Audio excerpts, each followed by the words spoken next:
رب اشرح لي صدري ويسر لي أمري واحلل عقدة من لساني يفقه قولي۔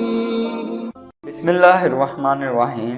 ایفس وظائف کے پیارے بہن بھائیو، السلام علیکم۔ آج کا عمل خاص طور پر ان حضرات کے لیے ہے جو ابھی تک اپنی شادی کے لیے اچھے رشتے کے انتظار میں ہیں اور ان کو رشتہ نہیں مل پا رہا، یا ایسے والدین جو اپنی اولاد کے لیے اچھے رشتے کے خواہشمند ہیں اور اولاد کے لیے اچھا رشتہ نہیں مل رہا۔ آج کا وظیفہ جو بتاؤں گا بہت ہی مجرب ہے، اس عمل کی اجازت عام ہے، اسے کوئی بھی کر سکتا ہے۔ آج کے دور میں ہر انسان کسی نہ کسی مصیبت میں پھنسا ہوا ہے۔ ان میں سے ایک مسئلہ اچھے رشتوں کا نہ ملنا ہے۔ خواہ مرد ہو یا خواتین اچھے رشتوں کی تلاش میں اپنی عمر گنوا دیتے ہیں، لیکن اچھا رشتہ نہیں مل پاتا۔ آج کا وظیفہ بہت ہی مجرب ہے جو کہ قرآن مجید سے بتا رہا ہوں۔ قرآن مجید وہ واحد کتاب ہے جس میں ہر مسئلے کا حل موجود ہے۔ اگر آپ والدین ہیں اور اپنی اولاد کے لیے اچھے رشتے کی تلاش میں ہیں اور آپ کو اچھا رشتہ نہیں مل رہا، تو آپ یہ عمل اپنی اولاد کے لیے کر سکتے ہیں۔ اگر آپ اپنی پسند کی شادی کرنا چاہتے ہیں تو یہ عمل پھر بھی کارآمد ہے۔ اگر آپ اپنی مرضی کی شادی کرنا چاہتے ہیں لیکن آپ کے والدین نہیں مان رہے، یا پھر آپ کے لڑکی یا لڑکے کے والدین آپ کے لیے نہیں مان رہے، تو آپ یہ عمل کر سکتے ہیں۔ وظیفہ کرنا کس طرح ہے کہ آپ نے ہر فرض نماز کے بعد قرآن مجید کی سورت فرقان